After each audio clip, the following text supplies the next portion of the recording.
You throw it away, don't come crying back. I won't. He hurled a glass off the coffee table, shards sprayed across my shims, opening a thin red line.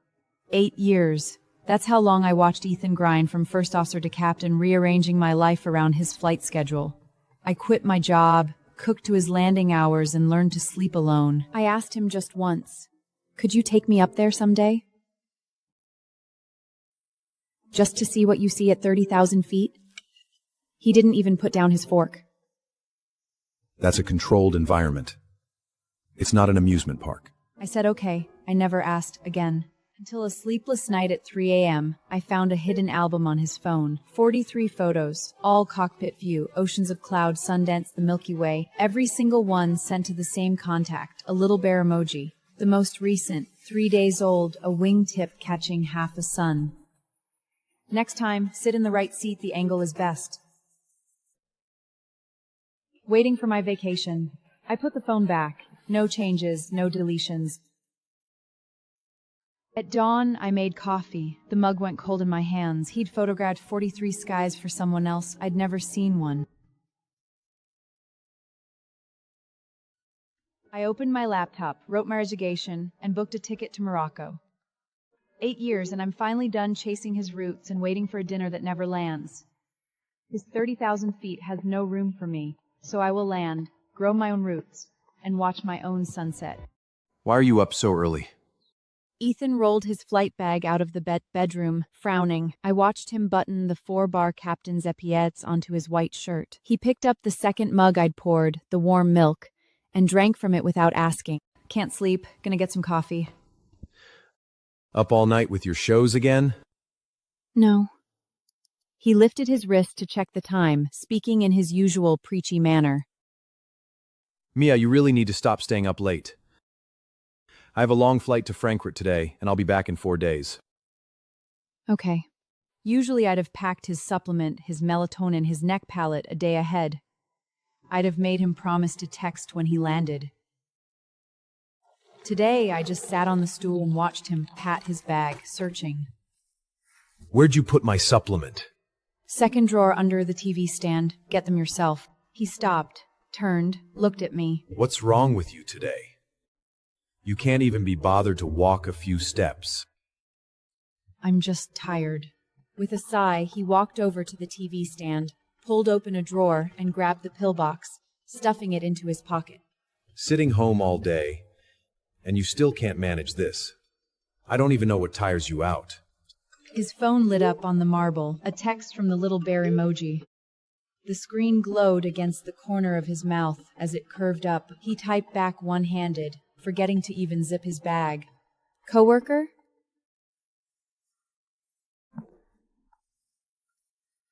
Cassandra, lead flight attendant. She's on my flight today, helping out in the aft cabin.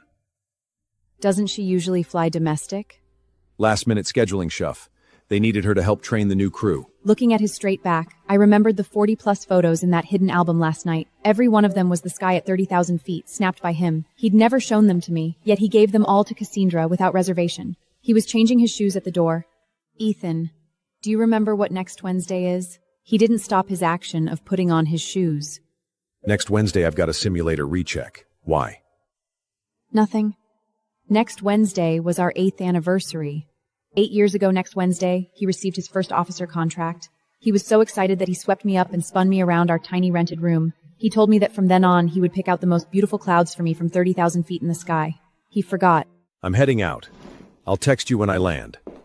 He pushed open the door. Ethan! I stopped him once again. His hand rested on the doorknob, looking a bit impatient. What is it now? The crew shuttle is already waiting downstairs. Your flight bag isn't zipped all the way. He glanced down and casually zipped it shut. Got it. You're acting strange today. The door clicked shut. The silence rushed back in, filling every corner of the room. I walked to my laptop and sent the resignation I'd already written. I opened the booking app and confirmed it. A one-way ticket to Morocco. 7 days out. 7 days. Enough to scrub 8 years off this apartment. The phone rang. Nora. You sent it?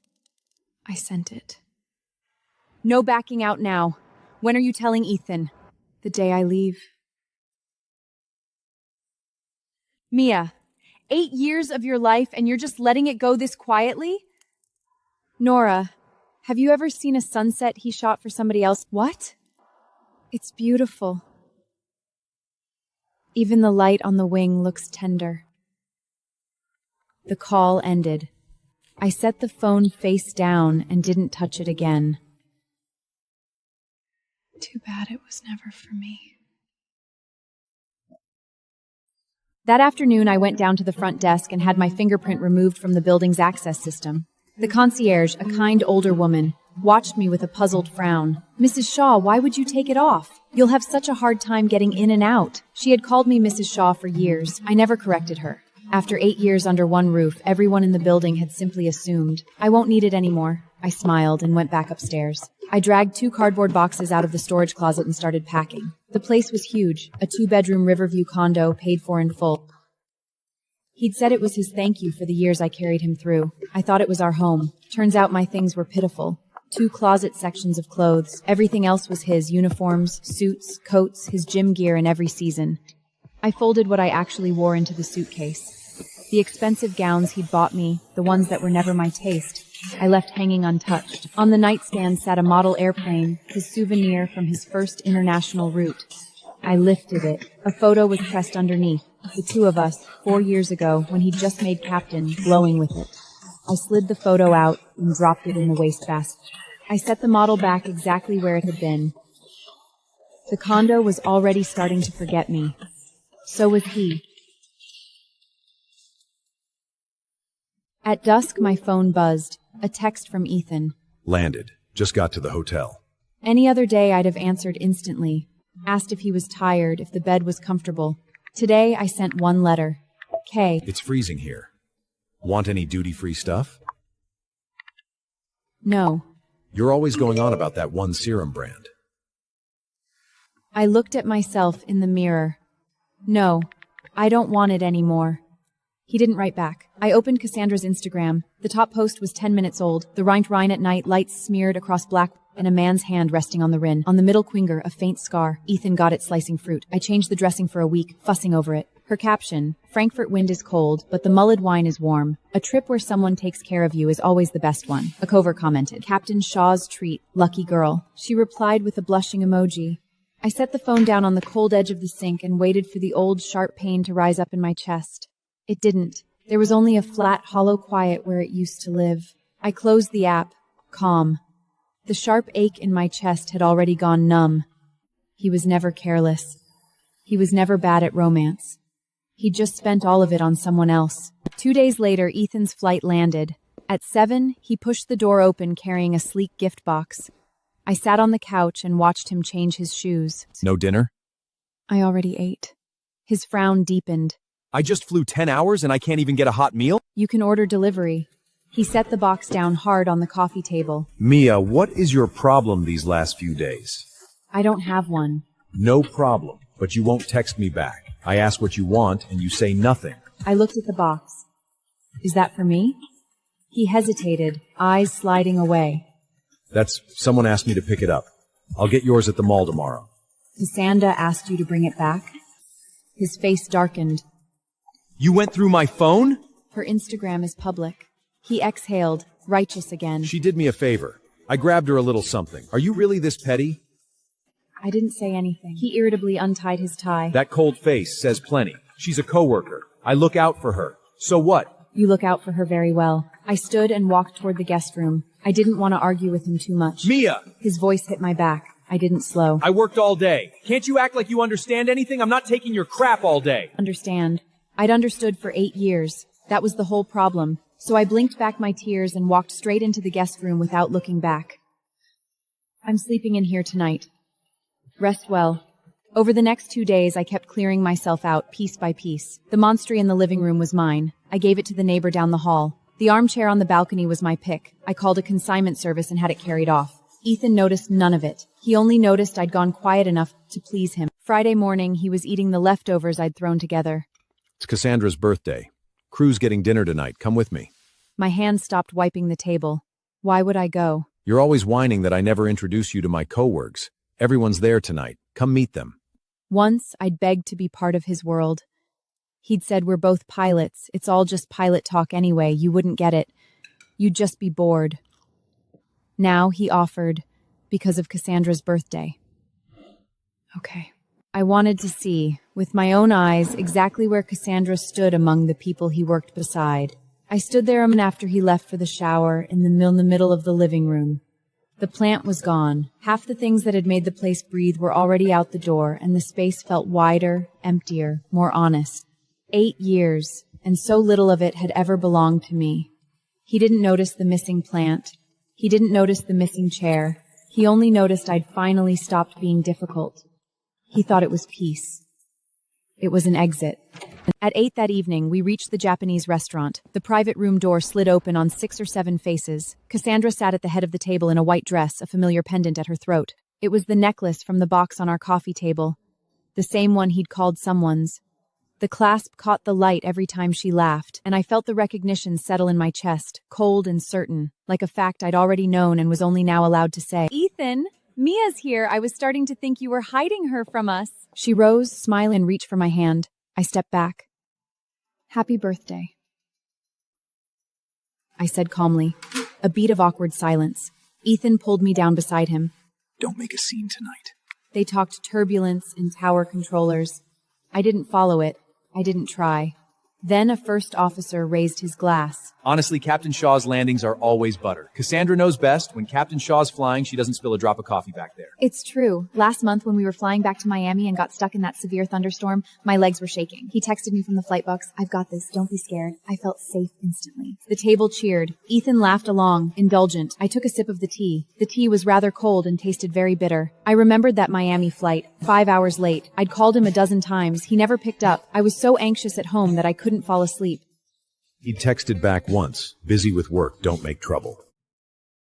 He'd been busy comforting her. Cassandra turned to me, eyes already glistening. Sis, do you even take care of him? He skipped breakfast before his recheck. It breaks our hearts. Every face turned to me. I put down the cup. He's a grown man. He knows how to order delivery. Mia, enough already. Everyone came out to have a good time, and you just have to sit there and make everyone uncomfortable with that attitude. Did I say anything to make anyone uncomfortable? I looked at him, completely calm.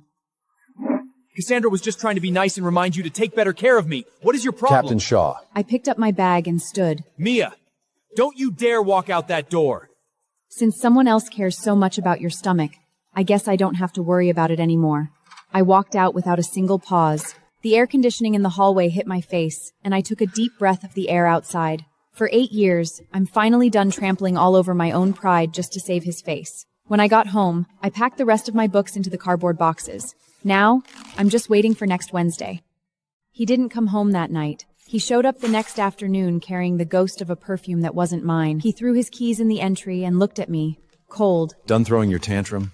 I was taping a box shut. I didn't look up. You're playing dumb now? He kicked the box. What's with all this junk? Sorting out things I don't need. This hard-to-get act is pathetic. You think a few days of silence means I'll come crawling? I never asked you to crawl. Then fix your attitude. Cassandra cried half the night over what you said. You owe her an apology. I won't apologize. He dragged a hand through his hair and dropped onto the couch. Next Wednesday, I'm on the Aurora trip to Reykjavik. If you'll behave, I'll use the companion pass I promised Cassandra on you instead. The flight benefits. I'll take you to see the Aurora. I stood frozen. The Aurora. 6 years ago, they found a nodule on my thyroid. Benign, but I was terrified. He'd held my hand at the bedside and said, When you're well, I'll take you to see the Aurora. We'll watch the most beautiful sky together. 6 years, he'd let it sit. Now he handed me that promise like spare chain, a privilege he'd promised to her. Not good enough for you. Do you know how hard those standby seats are to get? Cassandra begged me for weeks. I only changed my mind because of our anniversary. So he remembered the anniversary now. Give it to Cassandra. What did you say? Give it to her. I don't need it. He shot up off the couch, face gone dark. Mia, don't push your luck. I gave you the chance. You throw it away, don't come crying back. I won't. He hurled a glass off the coffee table, shards sprayed across my shims, opening a thin red line. He didn't glance at it. He turned and slammed out. I looked down at the bead of blood, blotted it with a tissue. It didn't hurt. It really didn't anymore. Wednesday came, our 8th anniversary, the day my resignation took effect and I left this city. I took a ride share to the airport with my one suitcase. My flight to Morocco left at 3 p.m. I checked in, sat at the gate, Watch the planes lift off the runway. The Aurora flight departs at 2 p.m. Ethan should be in the left seat by now, getting ready for pushback. I opened the airline app to check his flight one last time. A period at the end of 8 years. The Aurora flight. The captain's slot wasn't Ethan. It was a name I didn't know. Then, near the first-class lounge, I saw a man in a casual coat steering a pink carry-on through the doors. A woman in the same shade leaned into his arm. Ethan and Cassandra. 2 gate agents chatted beside me.